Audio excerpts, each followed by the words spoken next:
ನಮಸ್ಕಾರ ಸ್ನೇಹಿತರೆ, ಇವತ್ತು ನಾವು 700 ವರ್ಷಗಳ ಚರಿತ್ರೆ ಹೊಂದಿರುವಂತ ಶ್ರೀ ನಿಧಾನಂಪಾಟಿ ಶ್ರೀ ಲಕ್ಷ್ಮೀದೇವಿ ಆಲಯದ ಚರಿತ್ರೆಯ ಬಗ್ಗೆ ತಿಳಿದುಕೊಳ್ಳೋಣ. ಈ ಆಲಯದ ಚರಿತ್ರೆ ಕೇಳಿದಷ್ಟು ಮಾತ್ರಕ್ಕೆ ಸಕಲ ಪಾಪಗಳು ಹೋಗಿ ಬೇಡಿದ ಕೋರಿಕೆಗಳೆಲ್ಲವೂ ಈಡೇರುತ್ತದೆ ಎಂದು ಹಲವಾರು ಭಕ್ತರು ನಂಬುತ್ತಾರೆ. ಹಾಗಾಗಿ ಈ ಆಲಯದ ಚರಿತ್ರೆ ಅಥವಾ ಸ್ಥಳ ಪುರಾಣದ ಬಗ್ಗೆ ಈ ವಿಡಿಯೋದಲ್ಲಿ ತಿಳಿದುಕೊಳ್ಳೋಣ. ಆದರೆ ಅದಕ್ಕೂ ಮುಂಚೆ ನೀವಿನ್ನೂ ನಮ್ಮ ಚಾನೆಲ್ ಅನ್ನು ಸಬ್ಸ್ಕ್ರೈಬ್ ಮಾಡ್ಕೊಂಡಿಲ್ಲ ಅಂದ್ರೆ ಖಂಡಿತ ಈಗಲೇ ಸಬ್ಸ್ಕ್ರೈಬ್ ಮಾಡ್ಕೊಳ್ಳಿ. ಹಾಗೆ ಈ ವಿಡಿಯೋ ಇಷ್ಟ ಆದ್ರೆ ಮರೀದೆ ಒಂದು ಲೈಕ್ ಕೊಡಿ. ದ್ವಾಪರ ಯುಗಾಂತ್ಯ ನಡೆಯುವ ಸಮಯದಲ್ಲಿ ಕೈಲಾಸ ಪರ್ವತದ ಮೇಲೆ ಶಿವ ಪಾರ್ವತಿ ಕುಳಿತಿದ್ದಾಗ ಅವರ ಮುಂದೆ ಪರಮೇಶ್ವರನ ಪ್ರಮದ ಗಣಗಳು ನಾಟ್ಯವಾಡುತ್ತಿರುವುದನ್ನು ನೋಡಿ ಮೆಚ್ಚಿಕೊಂಡಂತ ಪಾರ್ವತಿ ದೇವಿ ಅವರನ್ನು ಆಶೀರ್ವದಿಸಿದರು. ಆದರೆ ಅವರ ಮಧ್ಯದಲ್ಲಿ 4 ಕಾಲುಗಳಿಂದ ನಾಟ್ಯ ಮಾಡುತ್ತಿದ್ದ ನಂದೀಶ್ವರನನ್ನು ನೋಡಿದ ಪಾರ್ವತಿ ದೇವಿಗೆ ನಗು ತಡೆಯಲಾರದೆ ಜೋರಾಗಿ ನಕ್ಕು ಬಿಟ್ಟರು. ಅದನ್ನು ಗಮನಿಸಿದ ನಂದೀಶ್ವರನ ತಂದೆಯಾದ ಶಿಲಾದ ಮಹರ್ಷಿ, ಅಮ್ಮ, ಪ್ರಮದ ಗಣಗಳು ನಾಟ್ಯವಾಡುತ್ತಿದ್ದರೆ ಅದನ್ನು ನೋಡಿ ಸಂತೋಷಿಸಿದ ನೀವು ನನ್ನ ಮಗ ನಾಟ್ಯ ಮಾಡಿದಾಗ ಅವನನ್ನು ಹೀಯಾಳಿಸುವಂತೆ ನಕ್ಕಿದ್ದು ಎಷ್ಟರ ಮಟ್ಟಿಗೆ ನ್ಯಾಯ? ನೀವು ಏಕೆ ಈ ರೀತಿ ಮಾಡಿದಿರಿ ಎಂದು ಕೇಳಿದರು. ಅದಕ್ಕೆ ಪಾರ್ವತಿ ದೇವಿ, ನಿಮ್ಮ ಮಗನ ನಾಟ್ಯದಲ್ಲಿ ಸಂಗೀತ, ಸಾಹಿತ್ಯ, ಭಾವ, ಶ್ರುತಿ, ಲಯ ಏನೂ ಇಲ್ಲದೆ ನಾಟ್ಯ ಮಾಡುತ್ತಿದ್ದ. ಅದರಲ್ಲೂ ಅವನು 4 ಕಾಲುಗಳಿಂದ ಕುಣಿಯುತ್ತಿದ್ದರೆ ನನಗೆ ನಗು ಬಂದಿತು. ಅಷ್ಟಕ್ಕೂ ಈ 4 ಕಾಲುಗಳಿಂದ ಇರುವಂತ ವಿಚಿತ್ರ ಜೀವಿಯನ್ನು ಹೊಟ್ಟೆಯಲ್ಲಿ ಹೊತ್ತುಕೊಂಡಂತ ನಿನ್ನ ಹೆಂಡತಿ ನಿಜಕ್ಕೂ ಮನುಷ್ಯಳ ಅಥವಾ ಯಾವುದಾದರೂ ಪ್ರಾಣಿನ ಎಂದು ನಗುತ್ತಾ ತಮಾಷೆ ಮಾಡಿದರು. ಆ ಮಾತುಗಳಿಗೆ ಶಿಲಾದ ಮಹರ್ಷಿ ತುಂಬಾನೇ ಕೋಪಿಸಿಕೊಂಡರು. ಓ ಪಾರ್ವತಿ, ಪರಮೇಶ್ವರನ ಹೆಂಡತಿ ಎಂಬ ಸೊಕ್ಕಿನಿಂದ ಒಬ್ಬ ಮುನೀಶ್ವರ ಮತ್ತು ಅವನ ಹೆಂಡತಿಯನ್ನು ಇಷ್ಟೊಂದು ಹೀನಾಯವಾಗಿ ಅವಮಾನಿಸುತ್ತೀಯ. ನೀನು ಭೂಲೋಕದಲ್ಲಿ, ಅದರಲ್ಲೂ ಕಲಿಯುಗದಲ್ಲಿ ಯಾವ ಶಕ್ತಿಗಳು ಇಲ್ಲದಿರುವಂತ ಒಂದು ಮನುಷ್ಯನಂತೆ ಜನಿಸಿ 12 ವರ್ಷದ ವಯಸ್ಸಿನಲ್ಲಿ ವಿವಾಹವಿಲ್ಲದೆ ಗರ್ಭಧರಿಸಿ ಎಲ್ಲರಿಂದ ಅವಮಾನಕ್ಕೆ ಗುರಿಯಾಗಿ ಕೊನೆಗೆ ನಿನ್ನ ಮನೆಯವರಿಂದಲೇ ಅವಮಾನಿತಳಾಗಿ ದಯೆ, ದಾಕ್ಷಿಣ್ಯ, ಕರುಣೆ ಇಲ್ಲದೆ ಬೆಂಕಿಯಲ್ಲಿ ಸುಡಲ್ಪಡುತ್ತೀಯಾ ಎಂದು ಶಪಿಸಿದರು. ಅಷ್ಟೊಂದು ಕಠಿಣವಾದ ಶಾಪ ಕೊಟ್ಟ ಮಹರ್ಷಿಯೊಂದಿಗೆ ಪಾರ್ವತಿ ದೇವಿ, ಮಹರ್ಷಿಗಳೇ, ತಪಸ್ವಿಗಳಾದ ನೀವು ದಯಾಮಯರು. ನಾನು ತಿಳಿಯದೆ ಮಾಡಿದಂತ ತಪ್ಪಿಗೆ ಇಷ್ಟೊಂದು ಕಠಿಣವಾದ ಶಾಪ ಕೊಡುತ್ತೀರಾ? ನಿಮಗೆ ಇಷ್ಟೊಂದು ಕೋಪ ಬರುತ್ತೆ ಎಂದು ತಿಳಿದಿದ್ದರೆ ನಿಮ್ಮ ಹತ್ತಿರ ನಾನು ತಮಾಷೆ ಮಾಡುತ್ತಲೇ ಇರಲಿಲ್ಲ. ನೀವು ನನ್ನ ತಂದೆಯಂತೆ ಎಂದು ಭಾವಿಸಿ ನಾನು ತಮಾಷೆ ಮಾಡಿದೆ. ಓ ದಯಾಮಯ ಪುರುಷೋತ್ತಮ, ನನಗೆ ಶಾಪ ವಿಮೋಚನೆಯ ಮಾರ್ಗ ತಿಳಿಸಿಕೊಡಿ ಎಂದು ಕೇಳಿದರು. ಆಗ ಶಿಲಾದ ಮಹರ್ಷಿ, ಅಮ್ಮ, ನೀವು ಭೂಲೋಕದಲ್ಲಿ ಪರಮ ನಿಷ್ಠೆಯಿಂದ ಯಾವಾಗಲೂ ಶಿವನ ಧ್ಯಾನ ಮಾಡುವಂತ ಕಮ್ಮಾರ ಮನೆತನದಲ್ಲಿ ಯಾಗಂಟಿ ರಾಮಯ್ಯ ಎಂಬ ವ್ಯಕ್ತಿಗೆ ಮಗಳಾಗಿ ಜನಿಸುತ್ತೀರಿ. ನಿಮಗಿಂತಲೂ ಮುಂಚೆಯೇ ಕಾಮಧೇನು ಅವರ ಮನೆಯಲ್ಲಿ ಕರುವಾಗಿ ಜನಿಸಿರುತ್ತಾಳೆ. ನೀವು ಪ್ರತಿದಿನ ಆ ಕಾಮಧೇನುವಿನ ಪೂಜೆ ಮಾಡುತ್ತಾ ಅದರ ಹಾಲನ್ನು ಕುಡಿಯುತ್ತೀರಿ. ಆ ಹಸುವಿನಿಂದಲೇ ನಿಮಗೆ ಮಾಯಾ ಗರ್ಭ ಕೂಡ ಬರುತ್ತದೆ. ನಿಮ್ಮ ಗರ್ಭದೊಳಗೆ ನಂದೀಶ್ವರ ಸೂಕ್ಷ್ಮ ರೂಪದಲ್ಲಿ ಬೆಳೆಯುತ್ತಾನೆ. ನೀವು ಅಗ್ನಿಯಲ್ಲಿ ದಹನವಾದ ಮರುಕ್ಷಣವೇ ನಿಮ್ಮ ಮಾನವ ರೂಪ ಹೋಗಿ ನಿಮ್ಮ ಶಾಶ್ವತ ರೂಪ ನಿಮಗೆ ಬರುತ್ತದೆ. ನೀವು ನಿಧಾನಂಪಾಟಿ ಅಮ್ಮನವರು ಎಂಬ ಹೆಸರಿನಲ್ಲಿ ಪ್ರಸಿದ್ಧಿ ಪಡೆಯುತ್ತೀರಿ. ನಿಮ್ಮನ್ನು ಪೂಜಿಸಿದವರ ಮಡಿಲನ್ನು ಐಶ್ವರ್ಯದಿಂದ ತುಂಬುತ್ತಾ ನಿಮ್ಮನ್ನು ನೆನೆಸಿಕೊಂಡವರ ಕೋರಿಕೆಗಳನ್ನು ಈಡೇರಿಸುತ್ತಾ ಕಲಿಯುಗದಲ್ಲಿ ನಿಮಗಿಂತಲೂ ಉತ್ತಮವಾದ ದೇವತೆ ಇಲ್ಲ ಎಂಬ ರೀತಿಯಲ್ಲಿ ಭಕ್ತರು ಮೆಚ್ಚಿಕೊಳ್ಳುವ ಶಕ್ತಿಯಾಗಿ ನೀವು ಅವತರಿಸುತ್ತೀರಿ ಎಂದು ಶಾಪ ವಿಮೋಚನೆಯ ಮಾರ್ಗವನ್ನು ಉಪದೇಶಿಸಿ ಶಿಲಾದ ಮಹರ್ಷಿ ಅಲ್ಲಿಂದ ಹೊರಟು ಹೋದರು. ಅಂದಿನಿಂದ ಸರಿಯಾದ ಸಮಯಕ್ಕಾಗಿ ಎದುರು ನೋಡುತ್ತಿದ್ದ ಪಾರ್ವತಿ ದೇವಿ ಸರಿಯಾಗಿ ಇಂದಿನಿಂದ ಸುಮಾರು 700 ವರ್ಷಗಳ ಹಿಂದೆ ನಿಧಾನಂಪಾಟಿ ಎಂಬ ಅಗ್ರಹಾರದಲ್ಲಿ ಶ್ರೇಷ್ಠವಾದ ಶಿವಭಕ್ತ, ಸದ್ಗುಣವಂತ, ಕಮ್ಮಾರ ಕುಲದ ವಂಶೋದ್ಧಾರಕನಾದ ಯಾಗಂಟಿ ರಾಮಯ್ಯನವರು ಒಂದು ಶ್ರೀಮಂತ ರೈತನ ಮಗಳಾದ ಸುಗುಣಮ್ಮ ಎಂಬ ಕನ್ಯೆಯನ್ನು ಮದುವೆಯಾಗಿ ಸುಖವಾಗಿ ಸಂಸಾರ ನಡೆಸುತ್ತಿದ್ದರು. ಮದುವೆಯಾಗಿ ಕೆಲ ವರ್ಷಗಳಾದರೂ ಸಂತಾನ ಇರದ ಕಾರಣ ದಂಪತಿಗಳು ಸಂತಾನ ವ್ರತವನ್ನು ಆಚರಿಸಿದರು. ಆ ವ್ರತ ಪ್ರಭಾವದಿಂದ ಆ ದಂಪತಿಗಳಿಗೆ 4 ಗಂಡು ಮಕ್ಕಳು ಹಾಗೂ ಒಬ್ಬಳು ಹೆಣ್ಣು ಮಗಳು ಜನಿಸಿದಳು. ಮಕ್ಕಳ ಹೆಸರುಗಳು ಮೂರ್ತಯ್ಯ, ವೆಂಕಯ್ಯ, ನರಸಯ್ಯ, ಲಿಂಗಯ್ಯ ಮತ್ತು ಮಗಳ ಹೆಸರು ಶ್ರೀಲಕ್ಷ್ಮಿ ಎಂದು ಇಟ್ಟರು. ಆ ದಂಪತಿಗಳು 5 ಜನ ಮಕ್ಕಳನ್ನು ಕೂಡ ಅತಿ ಮುದ್ದಾಗಿ ಬೆಳೆಸುತ್ತಿದ್ದರು. ರಾಮಯ್ಯ ಆ ಗ್ರಾಮದಲ್ಲೇ ಅತಿ ಹೆಚ್ಚು ಹಸುಗಳನ್ನು ಹೊಂದಿದ್ದ. ಅವನಿಗೆ ಆ ಗ್ರಾಮದಲ್ಲಿ 100 ಹಸುಗಳನ್ನು ಒಳಗೊಂಡಿರುವಂತ ಗೋಶಾಲೆಯೂ ಇತ್ತು. ಅದರಲ್ಲಿ ಕಾಮಧೇನು ಎಂಬ ಹೆಸರಿನ ಸುಂದರವಾದ ಗೋಮಾತೆಯೂ ಇತ್ತು. ಶ್ರೀಲಕ್ಷ್ಮಿಗೆ 5 ವರ್ಷ ಬಂದಾಗಿನಿಂದಲೂ ಆಕೆ ಯಾರಿಗೂ ತಿಳಿಯದೆ ಗೋಶಾಲೆಯೊಳಗೆ ಹೋಗಿ ಕಾಮಧೇನುವಿಗೆ ಪ್ರದಕ್ಷಿಣೆ ಮಾಡಿ ಅದನ್ನು ಪೂಜಿಸಿ ಅದರ ಹಾಲು ಕುಡಿಯುತ್ತಿದ್ದಳು. ಈ ವಿಷಯ ತಂದೆ ತಾಯಿಗಾಗಲಿ ಅಣ್ಣಂದಿರು ಅಥವಾ ಗ್ರಾಮದವರು ಯಾರಿಗೂ ಕೂಡ ಗೊತ್ತಿರಲಿಲ್ಲ. ಇದೇ ರೀತಿ ಶ್ರೀಲಕ್ಷ್ಮಿ ಪ್ರತಿದಿನ ಅವಳಿಗೆ 12 ವರ್ಷ ಬರುವವರೆಗೂ ಮಾಡುತ್ತಲೇ ಇದ್ದಳು. ಆದರೆ 12 ವರ್ಷ ವಯಸ್ಸಾದರೂ ಕೂಡ ಶ್ರೀಲಕ್ಷ್ಮಿ ವಯಸ್ಸಿಗೆ ಬರಲಿಲ್ಲ. ಇದು ಹೀಗಿರುವಾಗ ಒಂದು ದಿನ ಯಾವುದೋ ಒಂದು ಎತ್ತು ಗೋಶಾಲೆಯೊಳಗೆ ನುಗ್ಗಿ ಕಾಮಧೇನುವನ್ನು ಬಲಾತ್ಕಾರ ಮಾಡಿತು. ಶ್ರೀಲಕ್ಷ್ಮಿ ಪ್ರತಿದಿನದಂತೆ ಆ ದಿನವೂ ಗೋಶಾಲೆಗೆ ಹೋಗಿ ಕಾಮಧೇನುವಿಗೆ ಪೂಜೆ ಮಾಡಿ ಪ್ರದಕ್ಷಿಣೆ ಮಾಡಿ ಅದರ ಹಾಲನ್ನು ಕುಡಿದಳು. ಆದರೆ ಎತ್ತಿನ ವೀರ್ಯ ಕಣಗಳು ಬೆರೆತಿರುವಂತ ಕಾಮಧೇನುವಿನ ಹಾಲು ಕುಡಿದ ಕಾರಣ ಶಿಲಾದ ಮಹಾಋಷಿ ಕೊಟ್ಟ ಶಾಪದ ಪ್ರಕಾರ ಶ್ರೀಲಕ್ಷ್ಮಿ ಗರ್ಭವತಿಯಾದಳು. ದಿನಗಳು ಕಳೆಯುತ್ತಿದ್ದಂತೆ ಶ್ರೀಲಕ್ಷ್ಮಿಯ ಹೊಟ್ಟೆ ಕೂಡ ಬೆಳೆದು ದೊಡ್ಡದಾಗುತ್ತಿತ್ತು. ಆಕೆ ಗರ್ಭವತಿ ಎಂದು ಸ್ವತಃ ಶ್ರೀಲಕ್ಷ್ಮಿಗೂ ಕೂಡ ಗೊತ್ತಿಲ್ಲ. ಮನೆಯಲ್ಲಿ ತಂದೆ ತಾಯಿಯಾಗಲಿ ಸಹೋದರರಾಗಲಿ ಪ್ರತ್ಯೇಕವಾಗಿ ಅಷ್ಟೊಂದು ಗಮನ ಕೊಟ್ಟು ಶ್ರೀಲಕ್ಷ್ಮಿಯನ್ನು ಗಮನಿಸಿರಲಿಲ್ಲ. ಶ್ರೀಲಕ್ಷ್ಮಿ ಪ್ರತಿದಿನ ಕಾಮಧೇನು ಹಾಲು ಕುಡಿಯುವುದು ಮಾತ್ರ ಬಿಡಲಿಲ್ಲ. ಇನ್ನೂ ಕೂಡ ಕದ್ದು ಮುಚ್ಚಿಯೇ ಗೋಶಾಲೆಗೆ ಹೋಗಿ ಹಾಲು ಕುಡಿದು ಬರುತ್ತಿದ್ದಳು. ಇದು ಹೀಗಿರುವಾಗ ಒಂದು ದಿನ ಗೋಶಾಲೆಯಿಂದ ಶ್ರೀಲಕ್ಷ್ಮಿ ಮನೆಗೆ ಬರುತ್ತಿದ್ದಾಗ ಕಟ್ಟೆಯಲ್ಲಿ ಕುಳಿತಿದ್ದಂತ ಕೆಲವು ಹಿರಿಯರು ಶ್ರೀಲಕ್ಷ್ಮಿಯ ಹೊಟ್ಟೆಯನ್ನು ಗಮನಿಸಿ ಈ ರೀತಿ ಮಾತನಾಡಿಕೊಂಡರು. ಕೆಲ ತಲೆಮಾರುಗಳಿಂದ ನಿಧಾನಂಪಾಟಿ ಅಗ್ರಹಾರದಲ್ಲಿ ಹೆಣ್ಣು ಮಕ್ಕಳು ದೊಡ್ಡವರ ಮಾತು ಕೇಳುತ್ತಾ ಎಷ್ಟೋ ಸಾಂಪ್ರದಾಯಿಕವಾಗಿ ಪದ್ಧತಿಯಿಂದ ಬೆಳೆಯುತ್ತಿದ್ದಾರೆ.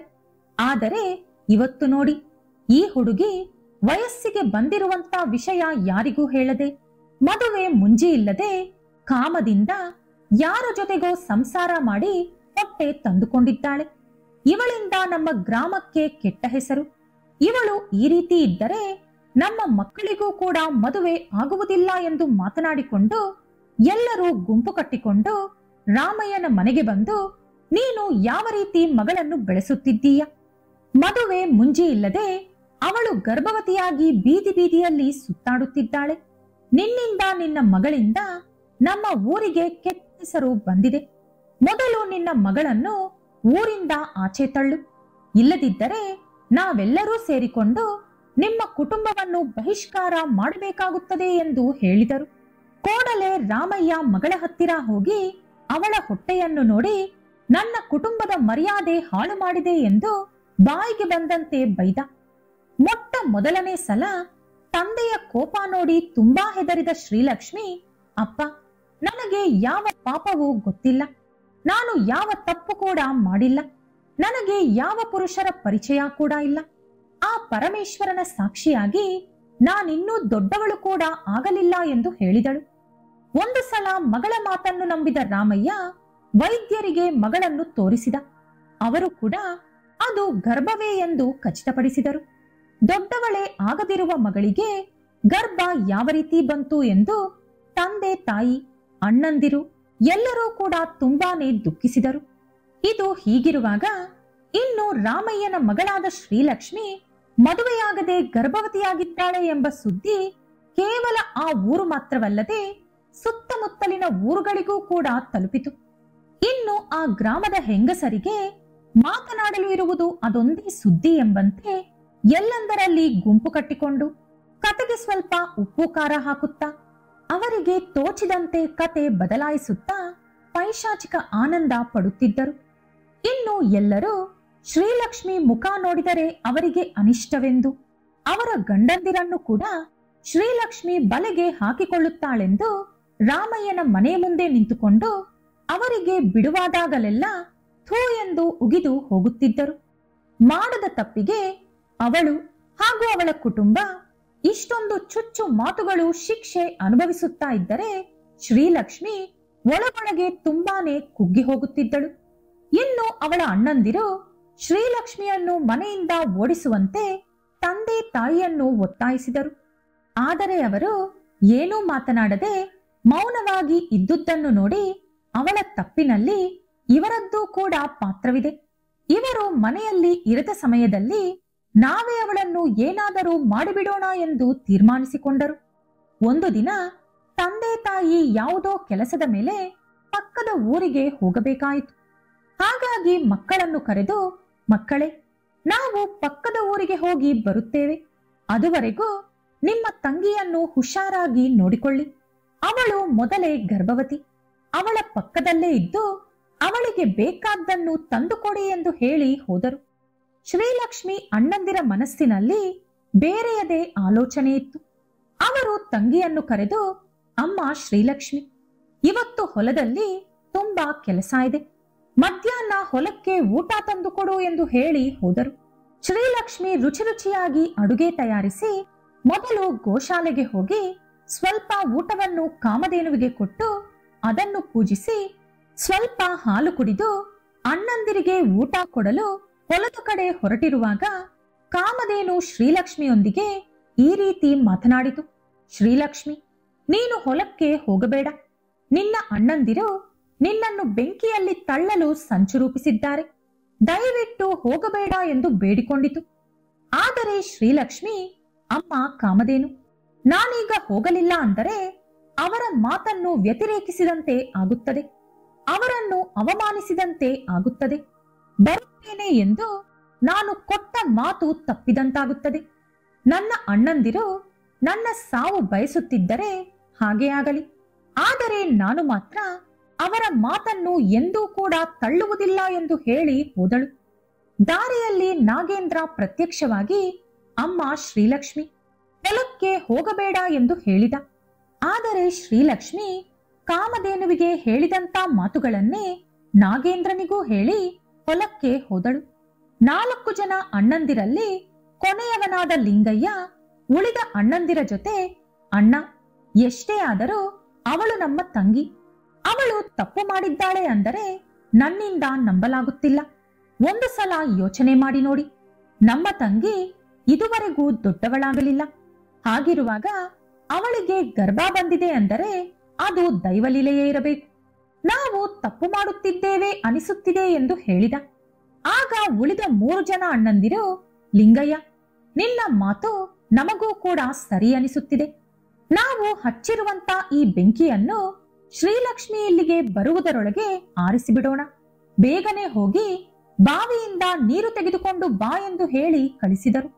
ಅಷ್ಟರಲ್ಲಿ ಊಟ ತೆಗೆದುಕೊಂಡು ಶ್ರೀಲಕ್ಷ್ಮಿ ಅಲ್ಲಿಗೆ ಬಂದಳು. ಬಂದ ಕೂಡಲೇ ಕಾಮಧೇನು ಹಾಗೂ ನಾಗರಾಜ ಹೇಳಿದಂತಹ ಮಾತುಗಳನ್ನು ಅಣ್ಣಂದಿರಿಗೆ ಹೇಳಿದಳು. ಆದರೆ ಅವಳ ಅಣ್ಣಂದಿರು ಕೇಳದೆ ಅವಳನ್ನು ಬೆಂಕಿಯಲ್ಲಿ ತಳ್ಳಿಬಿಟ್ಟರು. ಬೆಂಕಿಯಲ್ಲಿ ಬೇಯುತ್ತಲೇ ಶ್ರೀಲಕ್ಷ್ಮಿ ಅವರೊಂದಿಗೆ, ಅಣ್ಣಂದಿರೆ, ನಾನು ಯಾವ ಪಾಪವೂ ಮಾಡಲಿಲ್ಲ. ನನಗೆ ಈ ಗರ್ಭ ಯಾವ ರೀತಿ ಬಂತು ಎಂದು ಸ್ವತಃ ನನಗೂ ಗೊತ್ತಿಲ್ಲ. ಗರ್ಭಿಣಿಯನ್ನು ಕೊಲ್ಲುವುದು ಮಹಾಪಾಪ. ಬೇಕಿದ್ದರೆ ಮಗುವಾದ ಮೇಲೆ ಮಗುವನ್ನು ಕರೆದುಕೊಂಡು ನಾನೇ ಎಲ್ಲಾದರೂ ಹೊರಟು ಹೋಗುತ್ತೇನೆ. ಈಗ ನನ್ನನ್ನು ಕಾಪಾಡಿ ಎಂದು ಬೇಡಿಕೊಂಡಳು. ಆದರೆ ಅವಳ ಅಣ್ಣಂದಿರಿಗೆ ಕರುಣೆ ಬರಲಿಲ್ಲ. ಛೀ, ನೀಚವಾದ ಹೆಣ್ಣೆ, ನಮ್ಮ ವಂಶದ ಮರ್ಯಾದೆ ಹಾಳು ಮಾಡಲು ಹುಟ್ಟಿರುವೆ ನೀನು. ಮೊದಲು ಈ ಬೆಂಕಿಯಲ್ಲಿ ಬೆಂದು ಬೂದಿಯಾಗು. ನಿನ್ನ ಮುಖ ನೋಡಲು ಕೂಡ ನಮಗೆ ಇಷ್ಟವಾಗುತ್ತಿಲ್ಲ ಎಂದು ಹೇಳಿದರು. ಇನ್ನು ಶ್ರೀಲಕ್ಷ್ಮಿ ಅದೇ ಬೆಂಕಿಯಲ್ಲಿ ಸುಟ್ಟು ದಹನವಾದಳು. ನಾಗರಾಜ ಕೂಡ ಅಲ್ಲಿಗೆ ಬಂದು ಆ ಬೆಂಕಿಯೊಳಗೆ ಹಾರಿದ. ಸ್ವಲ್ಪ ಹೊತ್ತಿನ ನಂತರ ಶ್ರೀಲಕ್ಷ್ಮಿಯ ಹೊಟ್ಟೆ ಸೀಳಿಕೊಂಡು ಒಳಗಡೆಯಿಂದ ಒಂದು ಕರು ಮರಿ ಮೃತಪಟ್ಟು ಹಾರಿ ಚಿತೆಯಿಂದ ಹೊರಗಡೆ ಬಿದ್ದಿತು. ಅದನ್ನು ನೋಡಿದ 3 ಜನ ಅಣ್ಣಂದಿರು ತಮ್ಮ ದೃಷ್ಟಿಯನ್ನು ಕಳೆದುಕೊಂಡರು. ಗೋಶಾಲೆಯಲ್ಲಿದ್ದಂತ ಕಾಮಧೇನು ಕೂಡ ಆ ಜಾಗಕ್ಕೆ ಬಂದು ಅದೇ ಬೆಂಕಿಯೊಳಗೆ ಹಾರಿ ಪ್ರಾಣ ಬಿಟ್ಟಿತು. ಬಾವಿಯಿಂದ ನೀರು ತಂದ ಲಿಂಗಯ್ಯ ಇದನ್ನೆಲ್ಲ ನೋಡಿ ಜೋರಾಗಿ ಗೋಳಾಡಿದ. ಆ ವಿಷಯ ತಿಳಿದುಕೊಂಡು ಆ ಗ್ರಾಮಸ್ಥರೆಲ್ಲ ಕೂಡ ಅಲ್ಲಿಗೆ ಓಡೋಡಿ ಬಂದರು. ಸರಿಯಾಗಿ ಮಠಮಧ್ಯಾಹ್ನ 12 ಗಂಟೆ ಸಮಯವಾಗಿತ್ತು. ಆಗ ದೊಡ್ಡ ಭೀಕರವಾದ ಶಬ್ದವೊಂದು ಕೇಳಿಸಿ ಭೂಮಿ ದೊಡ್ಡದಾಗಿ ಸೀಳು ಬಿಟ್ಟುಕೊಂಡು ಒಳಗಡೆಯಿಂದ ಒಂದು ಚಿನ್ನದ ವಿಗ್ರಹ ಹೊರಗಡೆ ಬಂದಿತು. ಬಳಿಕ ಗ್ರಾಮಸ್ಥರಿಗೆ ಈ ಮಾತುಗಳು ಕೇಳಿಸಿದವು. ಓ ಗ್ರಾಮಸ್ಥರೇ, ದೈವಾಂಶ ಸಂಭೂತಳಾದ ನಾನು ಯಾಗಂಟಿ ರಾಮಯ್ಯನ ಮನೆಯಲ್ಲಿ ಕಾರಣ ಜನ್ಮ ಪಡೆದುಕೊಂಡೆ. ಆದರೆ ರಾಮಯ್ಯನ ಮಕ್ಕಳಿಗೆ ಈ ವಿಷಯ ತಿಳಿಯದೆ ನನ್ನನ್ನು ದಹನವಾಗಿಸಿದರು. ನಿಮ್ಮ ಗ್ರಾಮಕ್ಕೆ ಯಾವುದೇ ಕಷ್ಟ ಬರದಿರಲು, ನಿಮ್ಮ ಗ್ರಾಮವು ಶಾಪಗ್ರಸ್ತವಾಗದಿರಲು ಭಾನುವಾರ ನನ್ನನ್ನು ದಹನ ಮಾಡಿದ್ದರಿಂದ ನೀವೆಲ್ಲರೂ ಪ್ರತಿ ಭಾನುವಾರ ನನ್ನನ್ನು ಅರಿಶಿಣ ಕುಂಕುಮದಿಂದ ಪೂಜಿಸಬೇಕು. ಆದರೆ ನನ್ನನ್ನು ದಹನ ಮಾಡಿದಂತ ರಾಮಯ್ಯನ 3 ಜನ ಪುತ್ರರ ವಂಶ ನಾಶವಾಗುತ್ತದೆ. ಕೊನೆ ಮಗನಾದ ಲಿಂಗಯ್ಯನ ವಂಶ ಮಾತ್ರವೇ ಉಳಿಯುತ್ತದೆ. ನನಗೆ ರೂಪವೇ ಇರಬಾರದು, ನನಗೆ ಯಾವ ದಿಕ್ಕು ಇರಬಾರದು, ನನಗೆ ಯಾವ ನೆರಳು ಸಿಗಬಾರದು ಎಂದು ಉರಿಯುವ ಬಿಸಿಲಿನಲ್ಲಿ ನನ್ನನ್ನು ದಹನವಾಗಿಸಿದ ಕಾರಣ ನನಗಾಗಿ ನೀವು ಯಾವ ದೇವಾಲಯವನ್ನು ಕೂಡ ಕಟ್ಟಬಾರದು. ನನ್ನನ್ನು ಬಿಸಿಲಿನಲ್ಲಿ ನಿಂತುಕೊಂಡೇ ಭಕ್ತರು ದರ್ಶನ ಮಾಡಿಕೊಳ್ಳಬೇಕು. ನಾನು ಇದೇ ಜಾಗದಲ್ಲಿ ನಿಧಾನಂಪಾಟಿ ಅಮ್ಮನವರು ಎಂಬ ಹೆಸರಿನಲ್ಲಿ ಭೂಮಿಯೊಳಗೆ ಅಡಗಿರುತ್ತೇನೆ. ನನ್ನನ್ನು ಹೊರಗಡೆ ತೆಗೆಯುವ ಪ್ರಯತ್ನ ಮಾಡಬಾರದು. ನನ್ನನ್ನು ಹೊರಗಡೆ ತೆಗೆಯುವ ಪ್ರಯತ್ನ ಮಾಡಿದರೆ ಅವರ ತಲೆ 1000 ಚೂರುಗಳಾಗುತ್ತದೆ ಎಂದು ಎಚ್ಚರಿಸಿದಳು. ಆಕೆಯ ಜೊತೆ ದಹನವಾದ ಕಾಮಧೇನುವನ್ನು 3 ಅರಿಶಿನ ಉಂಡೆಗಳಂತೆ ತಯಾರಿಸಿ ಮಿರಿಯಾಲ ಎಂಬ ಗ್ರಾಮದಲ್ಲಿ ನೆಲೆಸಿದ್ದಂತ ಯಾದವ ಕುಲದವರಿಗೆ ಕುಲದೇವತೆಯಾಗಿ ಅದನ್ನು ಆವು ದೇವರ ಎಂಬ ಹೆಸರಿನಿಂದ ಪೂಜೆ ಮಾಡಬೇಕು ಎಂದು ಹೇಳಿ ಗ್ರಾಮಸ್ಥರ ಕೈಯಲ್ಲಿ ಅದನ್ನು ಕೊಟ್ಟು ಮಿರಿಯಾಲ ಗ್ರಾಮದ ಯಾದವರ ಮನೆಗೆ ಕಳಿಸಿದಳು. ಅಂದಿನಿಂದ ಕಾಮಧೇನು ಆವು ದೇವರ ಹೆಸರಿನಲ್ಲಿ ಯಾದವ ಕುಲ ದೇವತೆಯಾಗಿ ನೆಲೆಸಿತು. ಮಿರಿಯಾಲ ಗ್ರಾಮದಲ್ಲಿ ಪ್ರತಿ ವರ್ಷ 5 ದಿನಗಳ ಕಾಲ ಆವು ದೇವರ ಉತ್ಸವವನ್ನು ಅದ್ದೂರಿಯಾಗಿ ನಡೆಸುತ್ತಾರೆ. ಬಳಿಕ ದೇವಿ ಗ್ರಾಮಸ್ಥರೊಂದಿಗೆ ನನ್ನನ್ನು ಭಕ್ತಿಯಿಂದ ಪೂಜಿಸಿದವರ ಕನಸಿನಲ್ಲಿ ನಾನು ಕಾಣಿಸಿಕೊಂಡು ಅವರ ಕೋರಿಕೆಗಳನ್ನು ಈಡೇರಿಸುತ್ತೇನೆ. ನನ್ನ ಕತೆ ಭಕ್ತಿಯಿಂದ ಕೇಳಿದವರ ಕೋರಿಕೆಗಳು ಕೂಡ ಈಡೇರುತ್ತದೆ. ಅವರಿಗೆ ಸಿರಿ ಸಂಪತ್ತು, ಸಂತಾನ, ಸಂತೋಷ ಮತ್ತು ಸೌಭಾಗ್ಯ ಕೊಡುತ್ತೇನೆ. ನನ್ನ ಮಹಾಮಂತ್ರ ಜಯ ಜಯ ಲಕ್ಷ್ಮಿ, ಜಯ ಶ್ರೀಲಕ್ಷ್ಮಿ, ನಿಧಾನಂಪಾಟಿ ಅಮ್ಮ ಮಹಾಲಕ್ಷ್ಮಿ ಎಂದು ನನ್ನನ್ನು ಭಕ್ತಿಯಿಂದ ಪೂಜಿಸಿದವರಿಗೆ ಸಕಲ ಸೌಭಾಗ್ಯವನ್ನು ನಾನು ಕೊಡುತ್ತೇನೆ ಎಂದು ಹೇಳಿ ರಾಮಯ್ಯನ 3 ಜನ ಪುತ್ರರಿಗೆ ಮತ್ತೆ ದೃಷ್ಟಿಯನ್ನು ಅನುಗ್ರಹಿಸಿ ಆಕೆ ಭೂಮಿಯೊಳಗೆ ಹೊರಟು ಹೋದಳು. ಆದರೆ ಆಕೆ ಹೇಳಿದ ಪ್ರಕಾರ ಆ ಊರಿನಲ್ಲಿ ಪೂಜೆಗಳು ನಡೆಯಲಿಲ್ಲ. ಎಲ್ಲರೂ ಕೂಡ ನಡೆದ ಸಂಘಟನೆಯನ್ನು ಮರೆತು ಹೋದರು. ಎಂದಿನಂತೆ ಅವರ ದಿನಚರಿ ಮಾಡಲು ಶುರು ಮಾಡಿದರು.